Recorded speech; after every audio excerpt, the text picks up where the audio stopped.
Alrighty, here we are on another beautiful gray and disgusting day. Oh yeah, it's April 1st today. It is just gray and gloomy. Doesn't feel very springy. I guess that's why they call it a fool's spring. But whatever, that's who she is. We are going to talk about a YOLO lifestyle and why I absolutely, positively fucking hate the saying you only live once. Because it's not true. Like, you live literally every single day.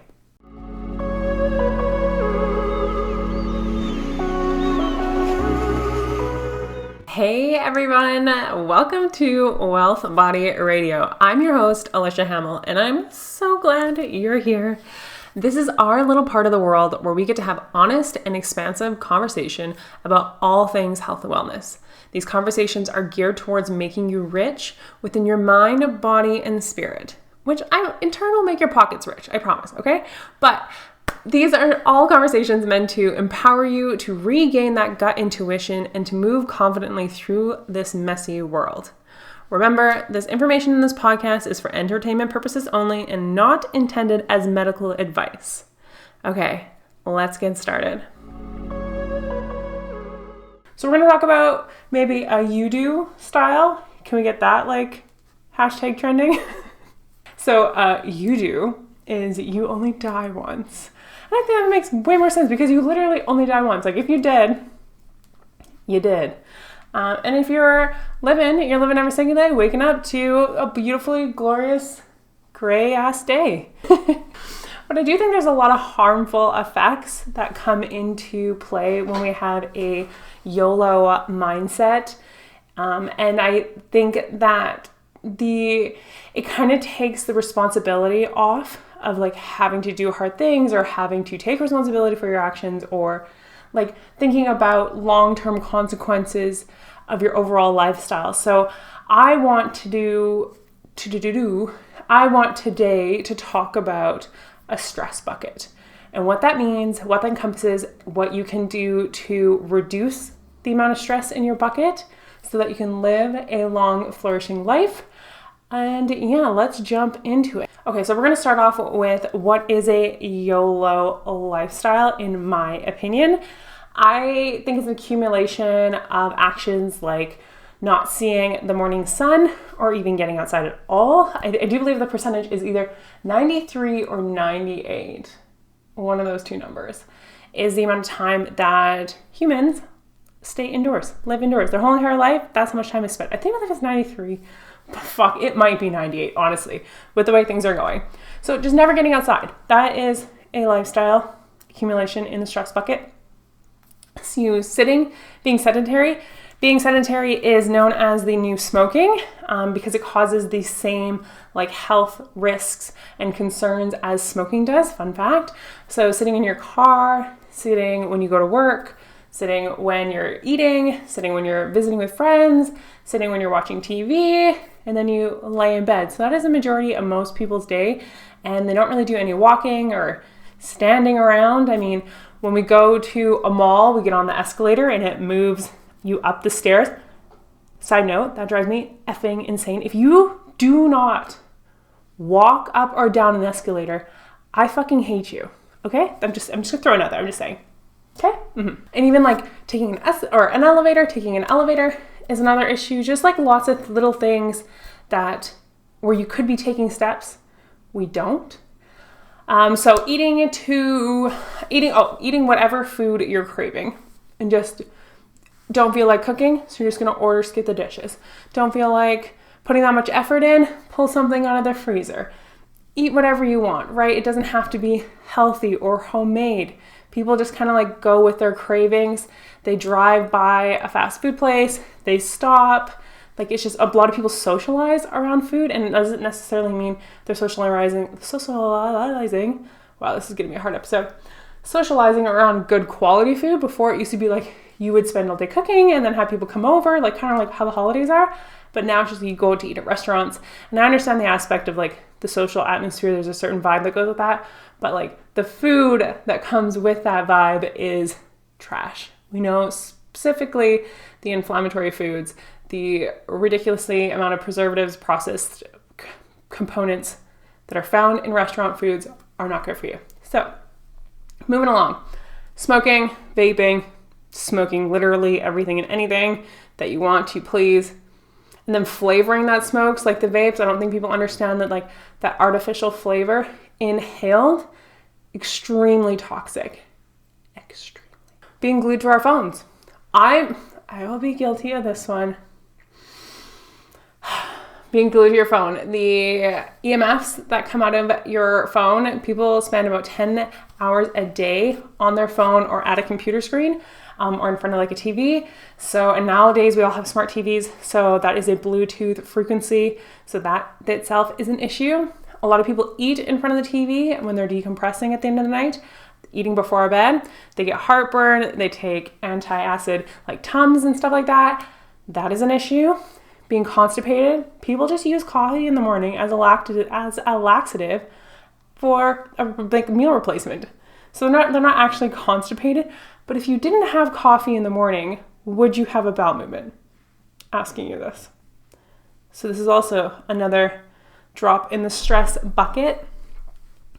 And then alcohol on weekends, that's a big one. Binge drinking on weekends, staying up late. Then you start to make poor decisions when it comes to what kind of food. And then a lot of the times the next day you have a hair of the dog, like Caesar, some brunch meal. It's not the greatest quality food.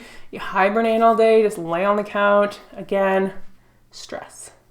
Individually, none of these are going to give you cancer, but I think everybody kind of like gets annoyed because they always hear like, oh, this gives you cancer. Oh, this gives you, everything gives you cancer. So like, that's why you should only live once. It's not that everything gives you cancer, because everything does give you cancer. The poison, well, how does it go? The dose makes the poison. The dose makes the poison. That is the saying. So all of these collectively, I would argue, would give you cancer. Or even in these days, we're seeing a really uptick in like Alzheimer's or dementia related diseases, Parkinson's, arthritis, rheumatoid arthritis. We're seeing endometriosis, infertility with most couples. We're seeing a huge spike in depression and anxiety. So all of those things are consequences of all of the other things that we talked about, accumulative, because they're in the stress bucket, right? Each one of these goes into that bucket, and that bucket is the life you live every single day. Not the life that you only live once, but every single day, okay? This bucket needs to be managed. Otherwise, you just overflow it. If you put too much into it without taking any out, what happens? It overflows. There, answer the question for you very quickly. There are things you can do to alleviate the stress that will get you back to a place of homeostasis. So homeostasis is your body right now is literally doing everything it can to heal you.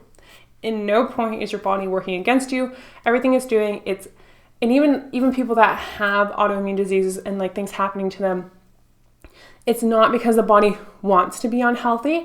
It's that's the mechanism it's using, unfortunately, due to the circumstances that happened previously. And the body at all points is trying to get back to a homeostasis status.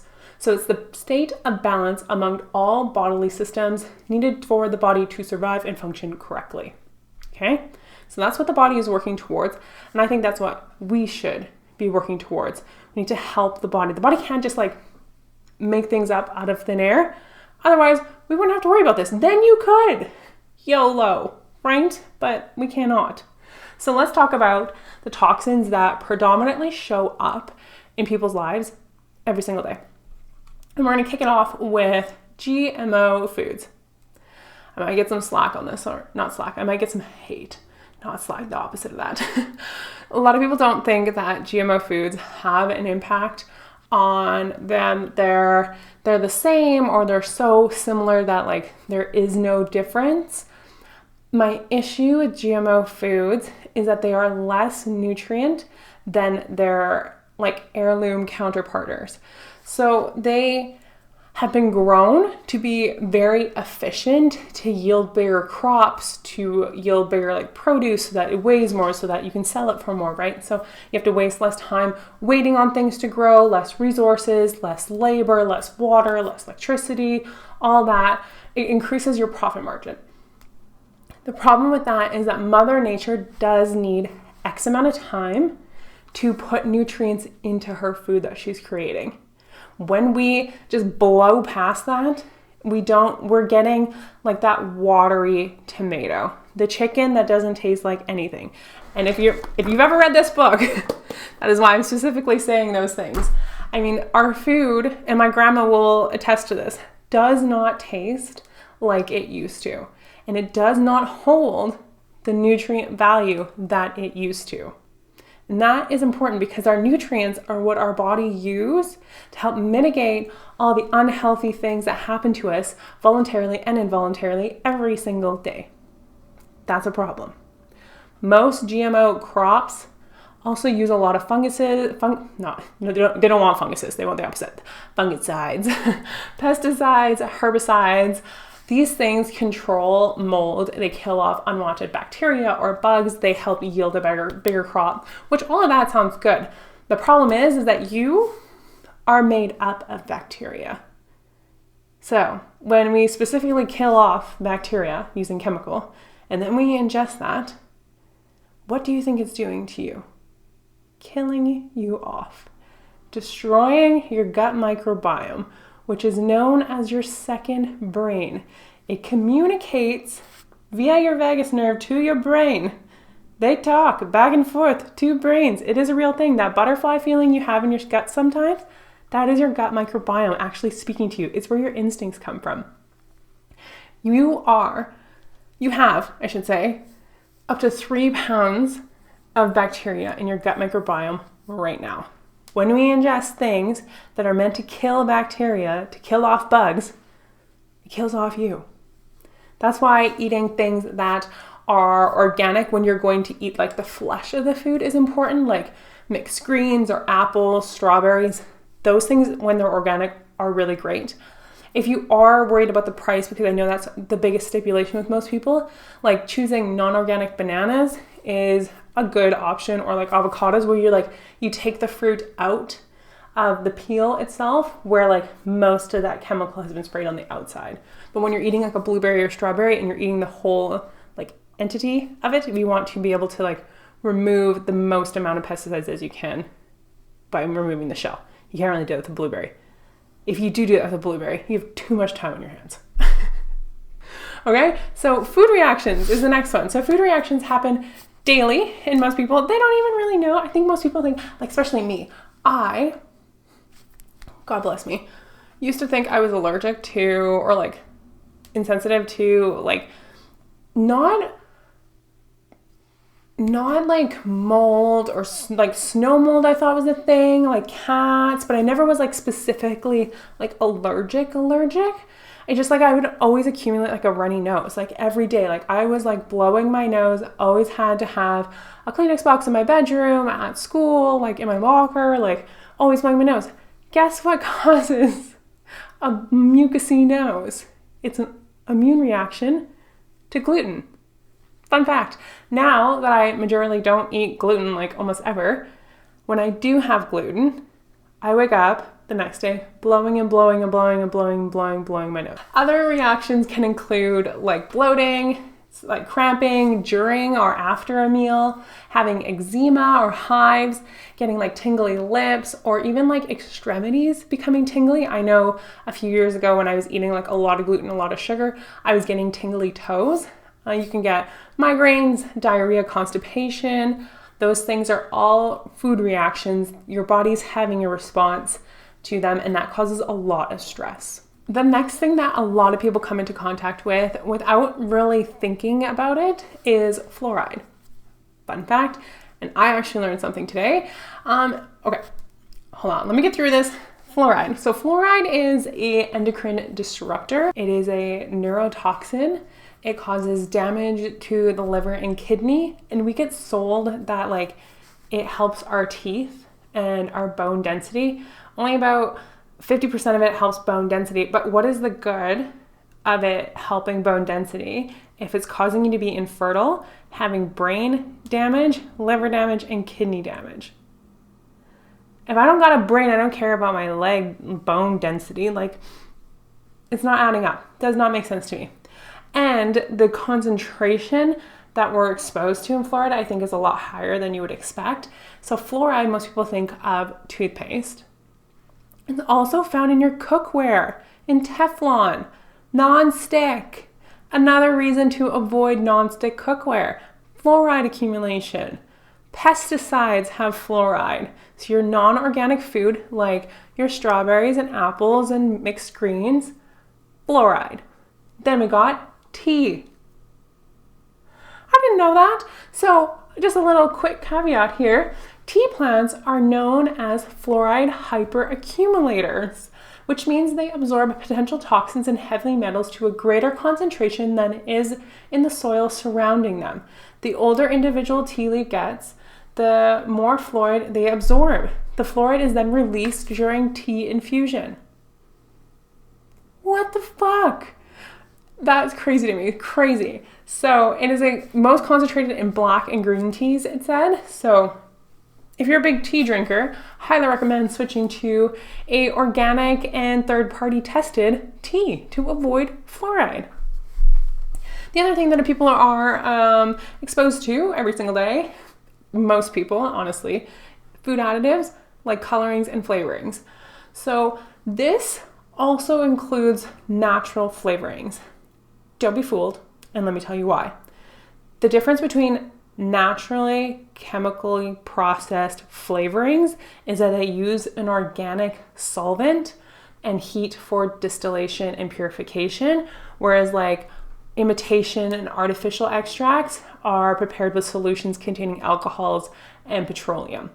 But under a microscope, they are literally exactly the same. There's almost no difference. So how is the body going to know that one's natural and one's not if they both look the same? And the issue here is that people aren't just having it, again, like I said, like once in a while. The US alone consumes 795 million pounds of flavor per year. Do you think the body knows what to do with that? No, absolutely freaking not. That is wild. And that also includes MSG, which is super toxic for you too. So that's that. Preservatives, such as like your sulfites, nitrates, benzonites. Is that right? Benzonates? Don't crucify me on that one. These may lead to symptoms such as allergies, asthma, hyperactivity, and neurological symptoms, anxiety, depression, potentially Alzheimer's, dementia, all the things with the brain. Okay? Those are an issue. VOCs. What are those, Alicia? Volatile organic compounds. Those are smelly things. So your candles, your Scentsies, your Febreze, any aerosol like your dry shampoos, your hairsprays, all your air pollutants are considered volatile organic compounds, VOCs. Hi, this is Alicia from the future. When I was editing this video, I realized that I said fart cows.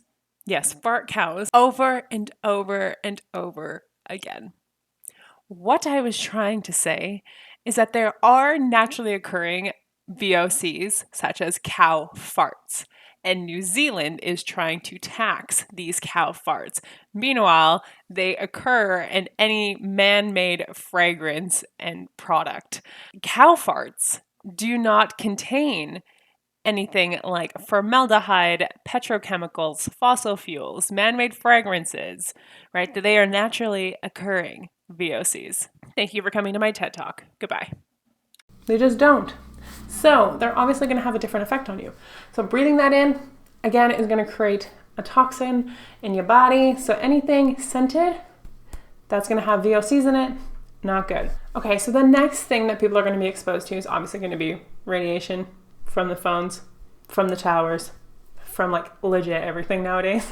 Every Bluetooth electronic that you own. So your EMFs are your electric and magnetic fields, and have been classified by the World Health Organization, their arm that does like the cancer research, as a group 2B, possibly carcinogenic to humans.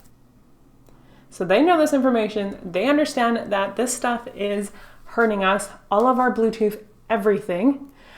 The possibly carcinogenic category, the group 2B, and that's where like these EMFs are categorized is the same category as lead, cigarette smoke, and engine exhaust. What did we ban? Lead paint. What did we ban for children? Cigarettes. Engine smoke. I know not to put my baby carrier in front of a running vehicle or in the back of a running vehicle. Like, I know not to breathe that in. I know that's a toxic. So does the World Health Organization. They know this. We know that these EMFs are causing damage to people. Things like anything Bluetooth, anything Wi-Fi, wireless, your radio, your microwave, cell phones, all that have been associated with tumors, and as well as like your saliva glands have seen an uptick in tumors on the side where people that are chronically on their phone. That's pretty crazy. It's also associated with decreased sperm motility, yikes, and DNA damage, double yikes. All right, so all of that is not great. Some other things I'm just gonna rattle off here that people might not think about, like your Alexa, your smart TV, your baby monitors, Bluetooth. That's crazy, your wireless mouse. And again, if I have a wireless mouse, like it's not going to kill me. But if I have a wireless mouse in my Wi-Fi home, on my wireless phone, right? I have the radio going, I have my baby monitor set, my Alexa's always listening to me, I wear a Fitbit, I have like all these things, like issue. That is accumulative in our stress bucket. We're filling it up without taking any out. That is a problem. So what are we gonna do about all of this? How do we undo the damage? How do we take some of that stress out of our bucket? Even if you don't partake on a crazy Saturday where you go out and you get freaking crunked on some 2-for-1 Long Island iced teas, stay up till 3 a.m., eat a bag of Doritos, the next day order skip the dishes brunch, have a Caesar, watch TV while you're on your phone scrolling, doing 2 things at once. Like, even if you don't do all that, there's still a lot working against you on a daily basis. And it really comes down to your perspective. Are you in it for the marathon, or are you in it for the sprint? If you are just in it for the sprint and you really, really want those Doritos and that Corona and your vape pen and you don't give a shit about living a quality life, the rest of this is obviously not for you. You probably didn't even make it this far. But if you are a marathon runner, if you do want to see it through to the end in good health, not be riddled with pills and it hurts to move and you're depressed and you're lonely and like you're just waiting out the like last 10-15 years of your life, no, that sounds awful. So the damage can only be undone if your body has the tools, right? Okay, so let's discuss the foundations and how to undo some of the damage that we just talked about that's kind of always working against us. First of all, this should have been pretty obvious. You need to eat good quality food. You need to eat the raw materials that the body can use to glue itself back together, essentially. And most toxins, fun fact, are fat soluble. It means they accumulate in your adipose tissue, your fat. So the body will take them through detoxification pathway 1 into the liver and convert them into water soluble toxins. That way then they can be eliminated. But that can only happen if your body has the materials to do so. If the liver is in good working condition, your drinking, your vaping is like chronically destroying your liver, not going to be able to do this process well. So you need to give it the tools it needs. You need to stop doing that other shit. So the umbrella is going to be eat whole unprocessed foods, right? Cook at home. You were a grown-ass adult. Cook for yourself. It is the best form of self-love that you can do, is to teach yourself how to cook and then feed yourself. Micronutrients and phytonutrients are extremely important. Those are, again, going to come from whole unprocessed foods. You need fiber from unwhole unprocessed foods to bind with unwanted toxins so they can be evacuated. You need to eat protein for the building blocks, and the amino acids are really important in the second half of phase 2 detoxification. So that's super, super important. So good quality animal protein. There, I said it, animal protein, fight me. And nutrient superstars are going to be your B vitamins, B vitamins, vitamin C, selenium. Your B vitamins come from like animal proteins, your seafoods, eggs, mushrooms, beans, beets.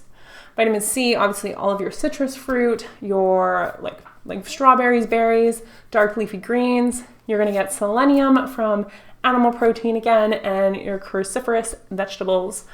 Overall, if you want to hit all of these in one go, beef liver. Mother Nature's multivitamin. That will knock all these off your list. And then on top of this, if you eat these in their whole food form as well, you are going to be crushing it. The next thing is going to be drinking water. You are a houseplant.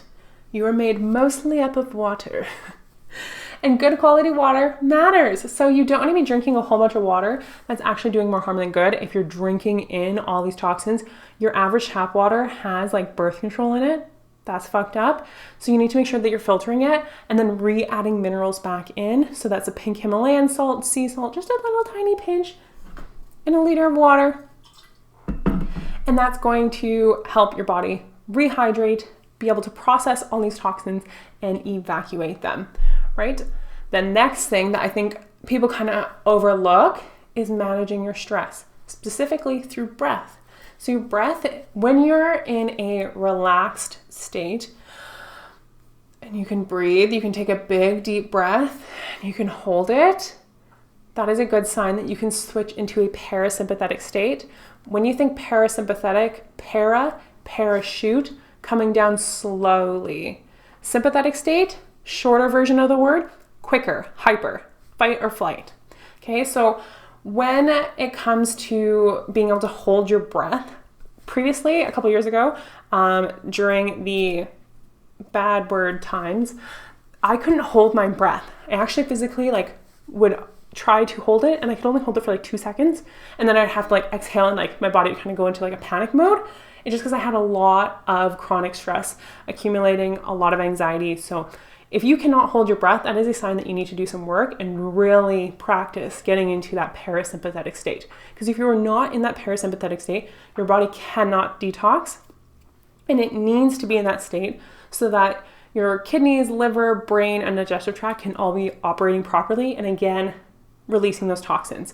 And also, when you breathe in fresh air and all that crap comes out, it's another way for your body to detox. So you can release toxins through breath. The next big one is going to be to move your body. Moving is huge. It is sweating. First of all, there's a couple things. Moving is going to activate your lymphatic system. It needs muscle contraction in order to move lymph fluid through your body. Your lymph fluid is where your white blood cells live, or those are part of your immune system that fight everybody. Right? So we need to contract muscles to do that. So movement. The next thing is sweating, like I'm doing right now. I don't know why. Maybe this light is too close to me. I don't know what's happening. But sweating is a huge pathway for toxin elimination. So you need to sweat every single day. And that is why using traditional deodorant that blocks your pits from sweating is bad. Because when those toxins cannot come out of your armpit, they go back into your lymphatic system and your blood system, and they get all up in there, and all those toxins recirculate. That is very, very, very, very, very freaking bad. Don't do that. We're natural deodorant. You're gonna sweat. That's fine. Everybody does it. But the essential oils and stuff like that will make you smell pretty. So it's just a pretty smelling sweat. Okay? And if your sweat smells really, really, really gross, that is another sign that your liver is backed up, and you need to go back and do all these key things to help your liver be able to detoxify properly. The next thing with movement is going to be building muscle. The more muscle mass you accumulate, the association would most likely be a decrease in adipose tissue, fat tissue. And as we just talked about earlier, toxins get stored in fat. So that's not great. So we want to be able to open up the fat cells, let the fat out, let the toxins out, and build up muscle. Muscle is the organ of longevity. It's super, super good and improves pretty much every single aspect of your health, physically, mentally. So get yourself some muscles. Now, if you applied everything I just talked about, I'm done. Like that list, that's how short it is. But all of those things that we just talked about are absolutely, positively going to make you better than, I would argue, 70% of the population, if not more. It's not crazy. It's very simple, very straightforward. And most people don't do it because they think, I only live once. I'm going to do whatever the heck I want. That is not how this works. You live every single day and you die once. And that death can come very slowly, very painful, and very drawn out. Hopped up on a shit ton of medications, doctor's appointments, pain every single day. Like, that is not a way that I want to live. Overall, it is about quality versus quantity. I want to make sure I didn't fuck that up. Yes, it's about quality versus quantity, right? Everybody wants to live a good life. They don't want to live a crappy 55% long drawn out life. Nobody wants that. That's it. We are done. This podcast is over. And I hope that if you found value in today's episode, that you would share it, that you see that this information could help somebody, that they could hear themselves in what we described earlier and apply the tools that we talked about later on and really start to put themselves on the trajectory of becoming a better, healthier version of themselves. Okay, so please give this podcast a thumbs up and subscribe to Wellth Body. And don't forget to reach out all over social media if you have anything to argue about me with, you know what I mean? If you have any questions about today's information, I'd love to talk back and forth. And lastly, as always, don't forget to show up in the world a little bit more curious, a little bit more intentional, and a lot more loving. Bye. Dose. The poison is in the dose. The dose is in the poison. Fart cows, and we know New Zealand's trying to tax the fart cows. What is my face? I'm really sweaty. And fart from cows. Ooh, I'm getting so hot sitting here. What is happening? And fart cows. Petrolula. And fart cows. None of this makes sense.